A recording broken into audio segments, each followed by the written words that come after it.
기도한 대로 여러분 어떻습니까? 일본의 보호무역 조치가 이 한반도 땅 가운데 아주 발칵 뒤집었습니다. 특별히 반도체 또 디스플레이에 관련된 한국에 일본이 독점적으로 거의 공급하다시피 했던 세 가지 물질에 대한 일본의 갑작스러운 수출 규제에 이 충격파는 비단 대기업뿐만 아니라 관련된 기업을 넘어 한국 경제 전체에 어마어마한 파장을 불러일으키고 있지요. 우리 한민족들은 또 일본의 과거 정부에 대한, 일본 정부가 과거사에 대한 한치의 반성이나 역사 의식이 없는 것에 대해서 우리도 모든 국민이 공분하며 또한 감정적인 반응 또한 보이고 있는 것이 사실입니다. 일본 정부는 노골적으로 수출 규제 문제가 단순한 경제적인 이유가 아니라 위안부와 또는 강제징용 문제에 연계시켜서 우리나라를 압박하고 있는 상황이에요. 그러나 오히려 일본이 한국 경제를 이렇게 충격을 가하려던 그들의 그런 획책이 오히려 한국 경제에 있어서는 장기적으로는 훨씬 더 유익하게 될 거라는 분석들이 전문가들 입에서 신문지상을 통해서 아마 여러분 보셨을 겁니다. 왜일까요? 여러분, 이 일본의 비상식적인 수출 규제가 한국 경제에 단기적으로 분명히 큰 치명타와 어려움을 줄 것을 예상을 합니다. 고난입니다. 그러나 장기적으로 봤을 때는 이번 계기를 통해서 한국 반도체 산업이 이제는 일본의 의존도에서 완전히 탈피할 수 있는 절호의 기회를 맞은 거지요. 화평의 시대, 편안하고 좋을 때는 몰랐다가 심각한 고난과 위기가 닥쳐오자 이제는 우리가 자생력을 갖고 일어나야 된다는 단호한 결연한 의지를 보이게 되지요. 이미 여러분 알겠지만 LG 디스플레이 같은 경우에는 어떻습니까? 일본의 수출 규제 물질인 이 불화수소를 국산으로 교체하는 것을 이미 결정을 했습니다. 그리고 지금 한참 양산 체제를 굳히기 위해서 이를 테스트하고 있는 상황이에요. 저희 교회도 여러분 아시는 분은 아시겠지만 이 일을 위해 지금도 거의 야근 밤 12시까지 일을 하고 있는 정말로 그 귀한 역군들이 있습니다. 청지기들이 있습니다. 여러분, 전화위복 많이 들어보셨죠? 전화위복. 화가 여러분 어떻습니까? 화로 끝나는 것이 아니라 화는 오히려 복이 되는 여러분 그런 속담이 기억나지 않으십니까?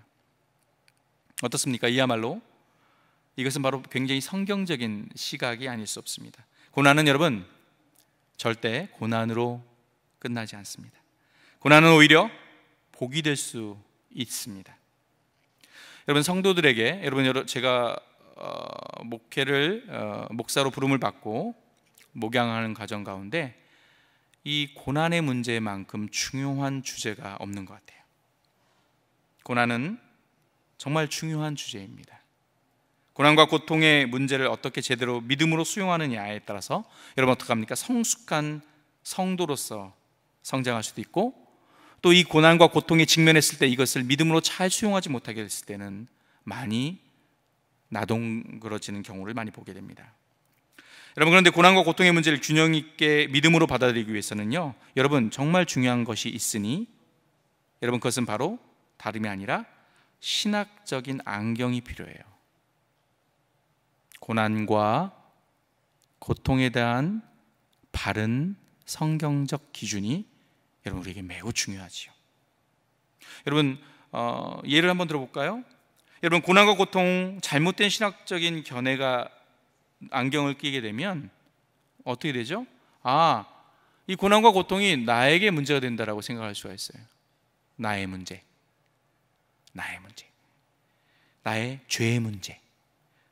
예를 들어볼까요? 대부분의 한국교회 성도님들이 고난, 고통, 특히 질병, 경제적인 큰 환난과 문제에 닥쳐오면 많은 분들이 이런 생각을 하나님께 내가 죄를 지어서 벌 받는 게 아닐까라는 생각이 아마 분명히 여러분도 들지 않을까 합니다.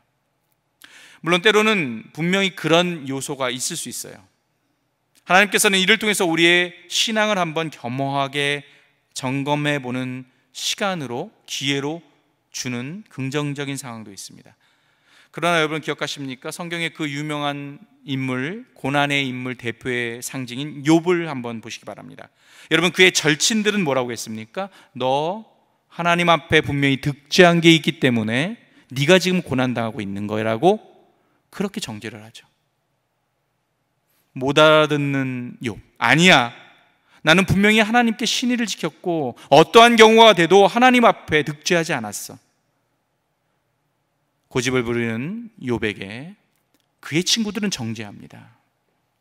왜요? 철저하게 유대의 전통에 기대입니다. 여러분, 유대교에 의하면, 유대의 전통에 의하면 고통, 고난, 질병의 문제는 죄예요. 하나님께 죄를 지었기 때문에 얻게 되는 거죠. 여러분, 오늘날 우리 성도들도 자유롭지 못합니다.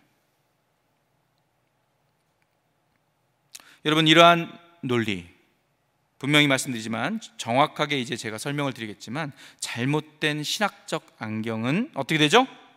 나도 죽이고 다른 성도들도 죽이고, 그리고 진정한 신앙의 성장이 이루어지지 못하는 심각한 중병에 걸리게 되어 있습니다. 여러분, 이러한 논리라면 병에 걸려서 죽으면 안 되겠죠? 죄송합니다만 어떤 안 좋은 병에 걸려 죽으면 하나님한테 득죄한 거겠죠. 이 논리라면요, 욥의 친구들의 기준이라면.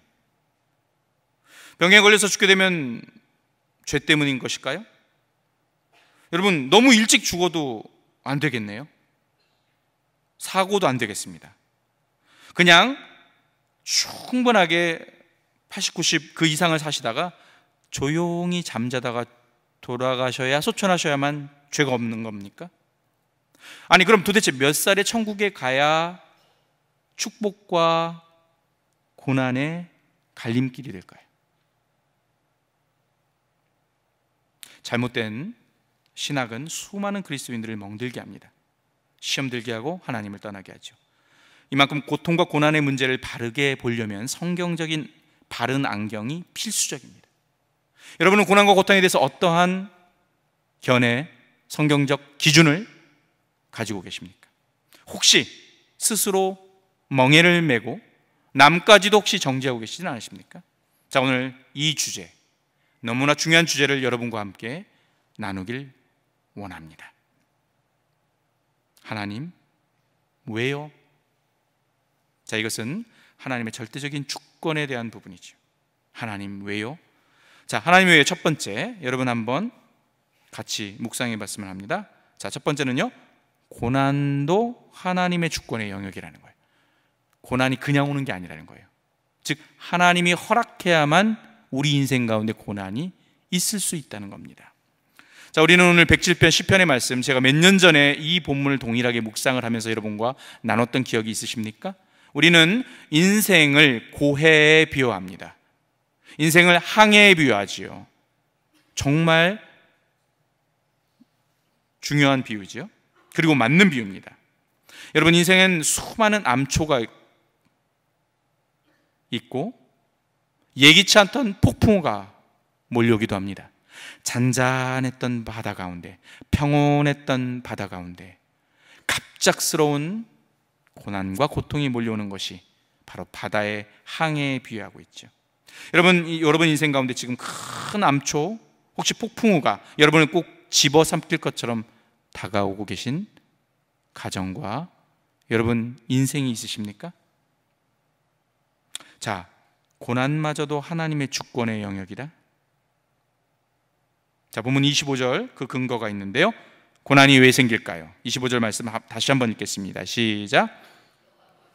명령하신즉 광풍이 일어나 바다 물결을 일으키는도다. 잔잔한 바다를 항해하는 여러분의 인생 배 항로, 여호와께서 명령하신즉 광풍이 일어난다.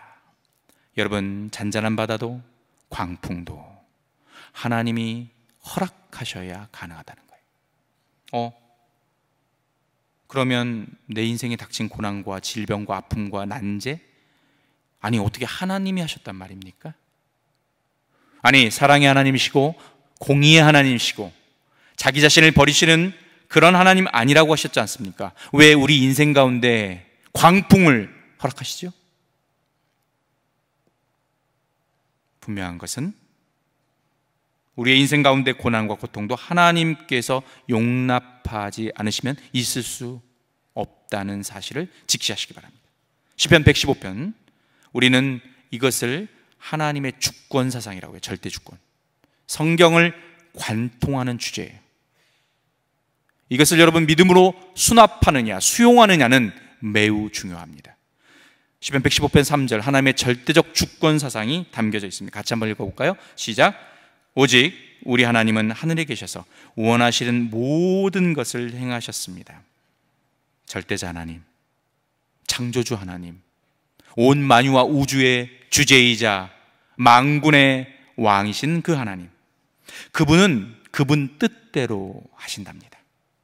이것이 바로 절대 주권이에요. 에베소서 1장 11절 신약에서는 어떻게 표현되어 있습니까? 같이 읽겠습니다. 시작.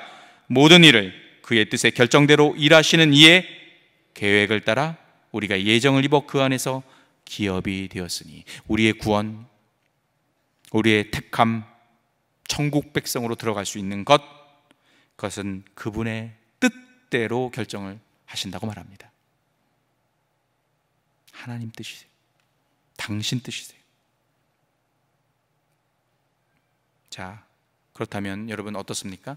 그 하나님, 절대 주권의 하나님이 우리의 모든 인생을 주관하십니다. 여러분의 가정과 여러분의 자녀의 인생의 모든 것들을 주관합니다. 이 자리에 계신 우리 아버님, 어머님들은 사랑하는 우리 아들, 딸들 인생 가운데 고난과 고통이 없기를 간절히 원하시지요. 설사 내 인생 가운데 어려움이 있다 할지라도 내 자녀의 앞길은 잔잔한 바다만 펼쳐지기를 원하시겠지요. 그러나 어떡합니까? 하나님 뜻이랍니다. 내 뜻대로 안 된다고 하십니다. 오늘 우리가 읽지 않은 시편 107편의 전반부에는 너무나 이 107편의 아름답고 주옥 같으며 깊은 인생을 묵상할 수 있는 좋은 말씀들로 점철되어 있는데요, 우리 107편 10절, 11절, 12절 말씀을 한번 같이 읽어보도록 하겠습니다. 같이 읽을까요? 시작. 사람이 흑암과 사망의 그늘에 앉으며 곤고와 쇠사슬에 매임은 하나님의 말씀을 거역하며 지존자의 뜻을 멸시함이라. 그러므로 그가 고통을 주어 그들의 마음을 겸손하게 하셨으니 그들이 엎드러져도 돕는 자가 없었도다. 고난의 주권적인 손길 하나님의 있음을 12절 보세요. 그가 고통을 줍니다. 구원받은 성도들에게, 사랑하는 자녀들에게. 아이러니하지만 분명히 성경은 말합니다. 하나님께서 고통을 허락하여. 여러분, 욥기, 지혜서 욥기, 고통의 사람 말씀 한번 드렸죠? 어떻게 해서 욥의 인생 가운데 수많은 고난과 고통이 있었습니까? 욥기 2장 6절 말씀 우리 한번 같이 읽겠습니다. 시작. 여호와께서 사탄에게 이르시되 내가 그를 내 손에 맡기노라. 다만 그의 생명은 해하지 말지니라. 내가 사탄아 너의 손에 욥을 맡겨보겠다. 그가 얼마나 점금 같은 믿음이 있는지 네가 한번 밀가불로 까불어 보렴. 하나님은 물론 아셨지요. 그러나 하나님이 허락지 않으면 어떠한 사탄도 어떠한 천사도 고난과 고통을 우리에게 줄 수가 없음을 기억하시기 바랍니다. 우리는 이걸 신학적으로 여러분 뭐라고 우리 교리적으로 설명하냐면 하나님의 정하신 뜻, 작정이라는 단어를 씁니다. 작정. 하나님의 뜻, 그분의 작정하심대로 된다는 거죠. 하나님의 작정에 관련된 성경 말씀은 사도행전 2장 23절에 이렇게 나와 있습니다. 그가 하나님의 정하신 뜻과 미리 하신 대로 내어준 바 되었거늘. 여러분, 작정에는 두 가지로 나눌 수 있어요. 유효적 작정과 허용적 작정인데요, 아까 좀 이해가 안 가는 부분이 그거죠. 어떻게 사랑의 하나님께서 고난과 고통과 사단과 마귀에게 욥을 맡겼을까? 하나님은 소극적인 작정이 있으세요. 뭐냐면 악과 죄를 허용해 주세요. 하나님이 악과 죄를 만들어내신 건 아니지만 허용해 주세요. 그 이면에는 분명한 이유가 있습니다. 그건 제가 바로 다음에 설명을 드리겠습니다. 어쨌든 하나님의 작정, 우리에게 고난과 고통의 문제, 질병의 문제, 사단이 우리를 공격하는 그것들은 하나님께서 어쨌든 간에 허용하기 때문에 가능해서 허용적 작정이라고 얘기를 합니다. 사랑하는 성가족 여러분, 우리 인생, 여러분의 인생 가운데 지금 고난과 고통의 파고가 굉장히 여러분을 집어삼킬 것처럼 그렇게 몰아치고 있습니까? 아니면 막 지나셨습니까? 아니면 혹시 다가올 공포에 두려워하십니까? 언제 해결될지 몰라서 그저 주저앉고 계시지는 않으십니까? 그러나 여러분, 우리를 향해 오늘도 변함없이 사랑하는 하나님께서 당신의 삶 가운데 고난과 고통을 허락하신다면 거기에는 충분한 분명한 이유가 있음을 여러분 분명히 기억하시기 바랍니다. 고통 가운데 분명 사랑의 하나님은 여러분을 고통 가운데 계속 그대로 버려두지 않으실 겁니다. 그분의 분명한 뜻이 있음을 기억하시고 여러분 조금만 참으시기 바랍니다. 이 고난과 고통 분명히 또한 지나간다는 사실을 기억하시고 여러분을 집어삼킬 것 같은 그 큰 고난과 고통 앞에 좌절하지 마시고 하나님을 바라보시기 바랍니다. 자, 그렇다면 두 번째, 이유가 있겠지요. 고난과 고통을 우리 가정 가운데 허락하셨다면 하나님에게는 분명히 이유가 있으시겠지요. 자, 하나님 외에요. 그 두 번째 뭡니까? 같이 읽겠습니다. 시작. 고난에는 반드시 하나님의 선하신 뜻이 있다는 사실이에요. 고난을 허락하는 하나님, 너 죽어봐라. 그래, 나한테 불순종했어. 죄를 지었어. 너 고난 당해봐. 아니라는 거예요. 아니라는 거예요. 우리 오늘 본문 26절과 27절 보세요. 여러분 인생 가운데 수없이 겪었었던 상황들 아닙니까? 같이 한번 읽어볼까요? 여러분 감정이입 한번 해보시죠. 방금 전에 아니면 지금 이 길을 지나고 계십니까? 같이 읽겠습니다. 시작. 그들이 하늘로 솟구쳤다가 깊은 곳으로 내려가나니 그 위험 때문에 그들의 영혼이 녹는도다. 그들이 이리저리 구르며 취한 자같이 비틀거리니 그들의 모든 지각이 혼돈 속에 빠지는도다. 사랑하는 홍성의 선배님들 다 겪어보셨죠? 옆 사람 한번 가슴 한번 보시죠. 새카만 숫땡이가 아닌지 한번 확인해 볼까요? 옆 사람 인사 한번 하겠습니다. 당신은 버틸만 하십니까? 한번 인사할까요? 버틸만 하십니까?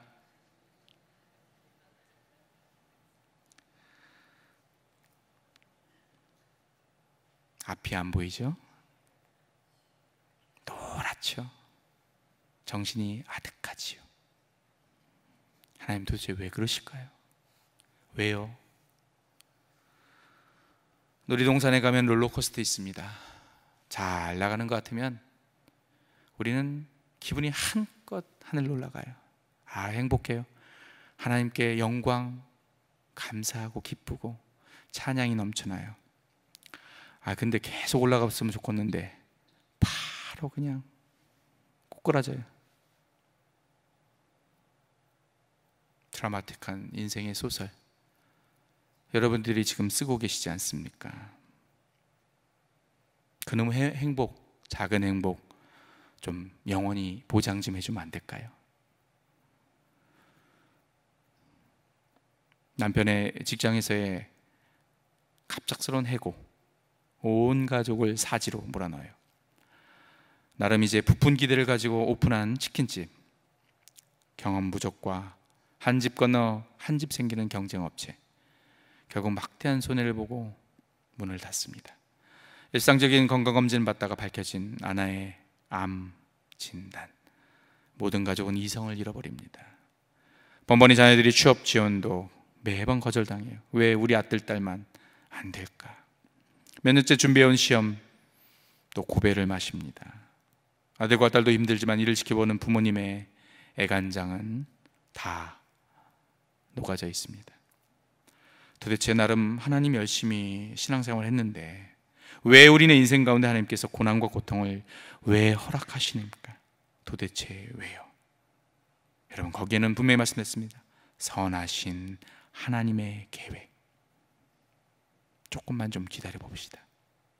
지금 당장 알려주면 좋겠건만. 본문 107편 아까 읽었던 10절과 11절 12절을 한번 볼까요? 이렇게 되어 있죠. 사람이 흑암과 사망의 그늘에 앉으며 공고와 쇠사슬에 매임은 하나님의 말씀을 거역하며 지존자의 뜻을 멸시함이라. 그러므로 그가 고통을 주어 그들의 마음을 겸손하게 하셨으니. 여기 1차적으로 선하신 하나님의 목적이 드러납니다. 여러분, 우리는 어떻습니까? 조금만 모든 것이 잘 풀리면 금방 교만해져요. 하나님이 하셨습니다가 아니라, 하나님 이거 내 돈입니다, 내가 벌었어요, 내가 한 거잖아요.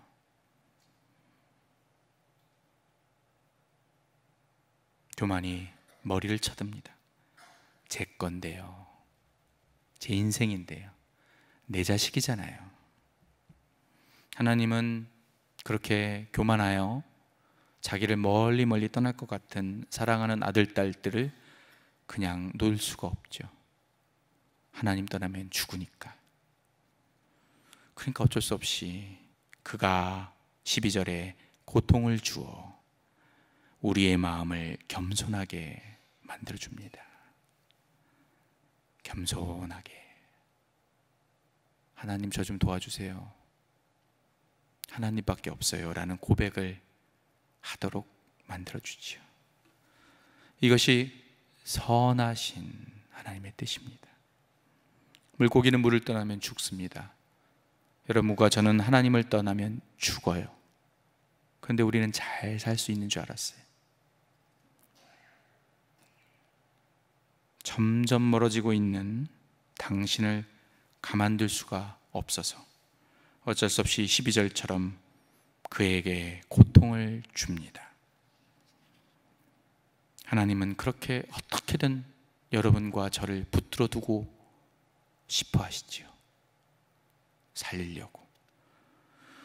예레미야가 정말 귀한 말씀을 여러분과 함께 여러 번 나눴던 예레미야가 3장 말씀 1절, 32절, 33절을 보면 이 모든 것이 여기에 엑기스로 응축되어 있습니다. 예레미야가 3장 1절, 32절, 33절 한번 같이 읽겠습니다. 시작. 여호와의 분노의 매로 말미암아 고난당한 자는 나로다.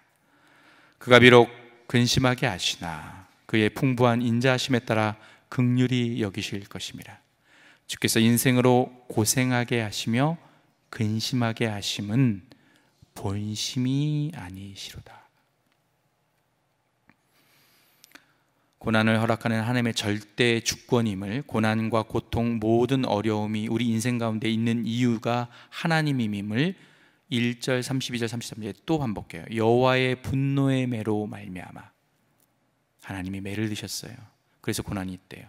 32절, 그가 비록 근심하게 하시나, 우리한테 근심을 하게 해요, 고통 가운데. 33절, 주께서 인생으로 고생하게 하시며 근심하게 하심은 하나님의 주권입니다. 그러나 선하신 하나님의 뜻이 무엇이죠? 32절, 그의 풍부한 인자하심에 따라 긍휼히 여기실 것입니다. 그리고 33절, 너 죽어봐라, 너 고통만 당해봐라. 하나님은 본심이 아니에요. 고통과 고난, 신음하도록 놔두는 것이 본심이 아니라고 말씀하십니다. 이것이 바로 하나님의 선하신 계획이세요. 우리를 너무나 사랑하셔서. 예레미야가 이 3장 25절에는 바로 하나님을 정의하고 계십니다. 예레미야가 3장 25절 같이 읽겠습니다. 시작. 기다리는 자들에게나 구하는 영혼들에게 여호와는 선하시도다. 여호와는 선하십니다. 절대 잊지 마시기 바랍니다. 당신을 향해 여호와는 언제나 선하신 계획을 갖고 계십니다. 당신 반드시 살려주시고, 당신의 가정과 당신의 일터와 당신의 자라난 자녀들을 향해서도 절대로 선하신 계획 거둬들이지 않으십니다. 조금만 참아 보시기 바랍니다. 사랑하는 홍성가족 여러분, 폭풍우가 치고 계십니까? 암초에 걸리셨습니까? 언제나 선하신 하나님께 혹시 당신이 어느새 이런저런 핑계로 멀어져 있는 아버지와의 거리를 좁히고자 하는 하나님의 사랑의 손짓이 아닐까 생각해 보시기 바랍니다. 시편 73편 27절과 28절의 말씀 같이 읽겠습니다. 시작. 무릇 주를 멀리하는 자는 망하리니 음녀같이 주를 떠난 자들은 주께서 다 멸하셨나이다. 하나님께 가까이함이 내게 복이라. 하나님께 가까이 계시게 하는 하나님의 선하신 계획, 사면이 초과 상태, 붙들 게 하나님밖에 없도록 만드는 고난의 상황. 하나님 제발 좀 이제 저 좀 도와주세요. 저 하나님 아니면 안 돼요. 그래서 여러분을 그렇게 아픔 가운데 잠깐 두시는 것이 아닐까요? 조금만 참고 기다리시기 바랍니다. 그분이 여러분을 붙들고 계십니다. 여러분을 선한 계획대로 끝까지 그 뜻을 이루실 것을 믿으시고 승리하시는 여러분 다 되시기를 주의 이름으로 간절히 축원합니다.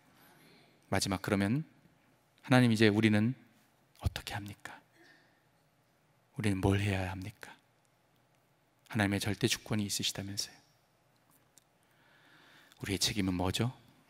마지막입니다. 같이 읽겠습니다. 시작. 하나님만 신뢰하고 인간의 책임을 다해야 합니다. 자, 아는 말입니다. 도대체 우리는 어떤 책임이 있을까요? 아니, 하나님이 다 아신다면서요. 우리는 그냥 가만히 있으면 되는 거 아닐까요? 오늘 본문 28절과 29절, 우리가 무엇을 해야 되는지가 나와 있지요. 이에 그들의 고통 때문에 여호와께 부르짖으매 그가 그들의 고통에서 그들을 인도하여 내시고. 그렇습니다. 여호와께 우리는 부르짖어야 될 책임이 있습니다. 하나님 앞에 무릎 꿇어야 될 책임이 있습니다. 죽어가는 영혼 복음을 전해야 될 책임이 있습니다. 오늘도 부르신 일터 가운데 최선을 다해서 일하셔야 될 책무가 있습니다. 하나님이 다 아시지만 우리는 부르짖어야 될 책임이 있음을 기억하시기 바랍니다.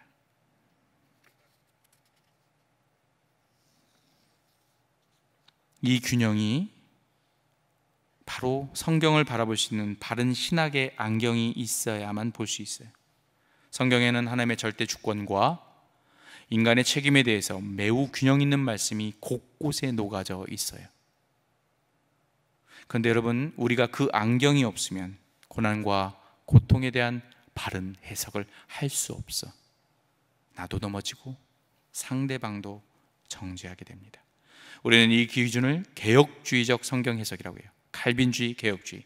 우리 대한예수교 장로회 합동측에 신학적인 뿌리가 있는 것이죠. 하나님의 절대 주권을 인정하고 우리 청지기로서의 최선을 다하는 삶. 종교개혁주자는 이런 말을 했습니다. 여러분 한번 들어보시기 바랍니다. 나는 모른다. 나는 모든 것을 다 깨달을 수 없다.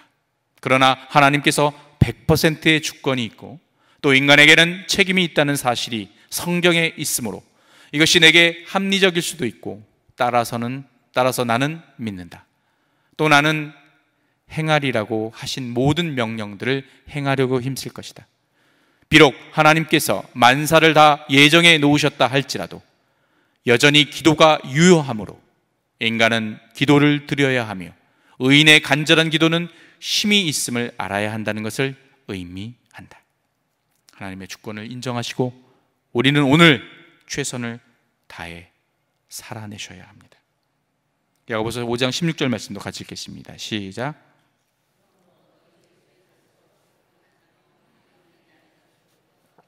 의인의 강구는 역사하는 힘이 큽니다. 사람을 살리느냐 죽이냐는 하나님 손에 달려 있습니다. 병이 완치되느냐 완쾌되느냐 하나님 손에 달려 있습니다. 하나님의 절대 주권입니다. 그러나 우리는 간절히 기도해야 합니다. 이것이 바로 여러분 균형 있는 개혁주의적 신앙으로 살아내는 모습인 것입니다. 제가 지난 몇 년 전에도 또 말씀드렸었죠. 이 균형 있는 신학적 안경을 여러분에게 쉽게 설명하기 위해 도식으로 보여드릴게요. 바로 우리 합동측의 교리인데요. 우리 글씨가 작죠? 하나님의 주권은 100입니다. 100 플러스 100이 100의 수식이지요. 100 플러스 100은 200 아니야? 여러분, 우리의 교리, 하나님의 주권이 100입니다. 하나님 뜻대로 하십니다. 하나님이 다 하십니다. 결과는 100입니다. 그런데 우리가 아무것도 안 하고 감나무 밑에 입을 벌리고 있는 게 아니라 우리도 100을 해야 합니다. 그런데 결과는 하나님 뜻대로입니다. 100 플러스 100은 100입니다. 이성적이지 않죠. 합리적이지 않죠. 그러니까 자꾸 거부 반응이 일어나죠. 구원이 나의 노력과 공로로 뭔가를 집어넣을 수 있을 것 같다라고 생각을 합니다. 하나님이 하십니다. 하나님이 지신 세계, 절대 주권이 하나님한테 있습니다. 그분 뜻대로 모든 것을 이끌어 가실 것입니다. 여러분의 인생, 여러분의 가정, 여러분의 자녀, 우리의 모든 삶, 그분 뜻대로.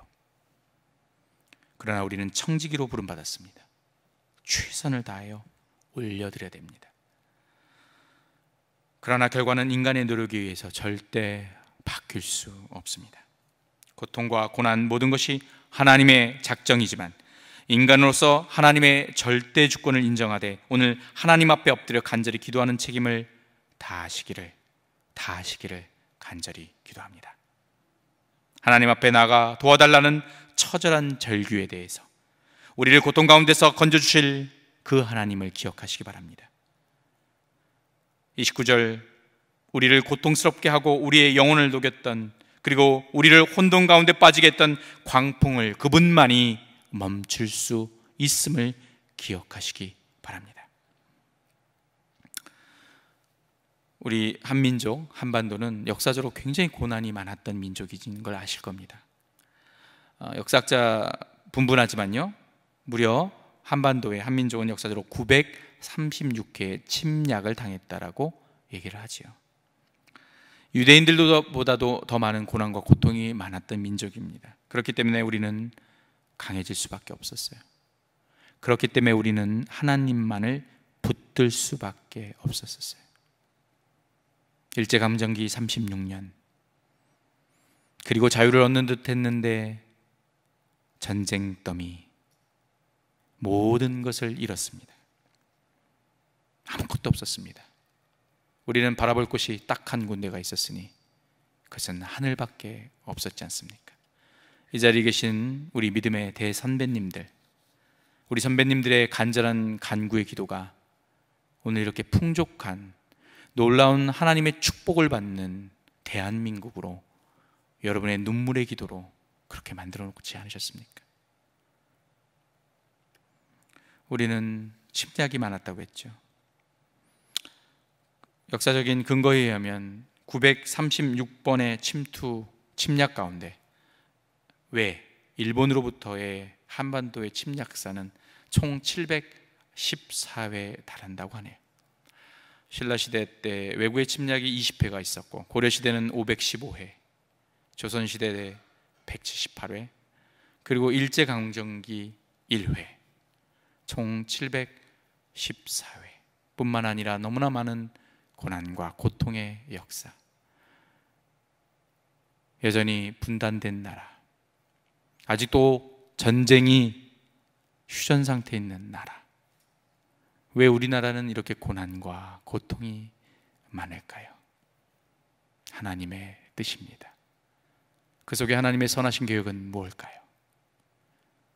목숨 걸고 하나님 붙들게 만들었어요. 여러분의 기도로 우리의 자녀들은 축복을 받게 했습니다. 죽어가는 전 세계 미전도 종족에게, 전 세계에서 가장 많은 선교사를 파송하게 하는 놀라운 민족으로 사용하기 위한 선하신 계획, 고난과 고통이 겸하여 있었습니다. 그러나 우리는 마침내 목적지에 하나님의 손길로 도달하겠죠. 오늘 본문 30절 말씀 마지막으로 같이 읽겠습니다. 30절입니다. 시작. 그들이 평안함으로 말미암아 기뻐하는 중에 여호와께서 우리가 바라는 항구로 인도하실 것입니다. 분명히 하실 것입니다. 우리는 마침내 천국에 도달하게 될 것입니다. 조금만 기다리시고 참으시고 인내하시고 무릎 꿇고 기도합시다. 기도하겠습니다. 사랑의 하나님, 고난과 고통 많은 한 민족,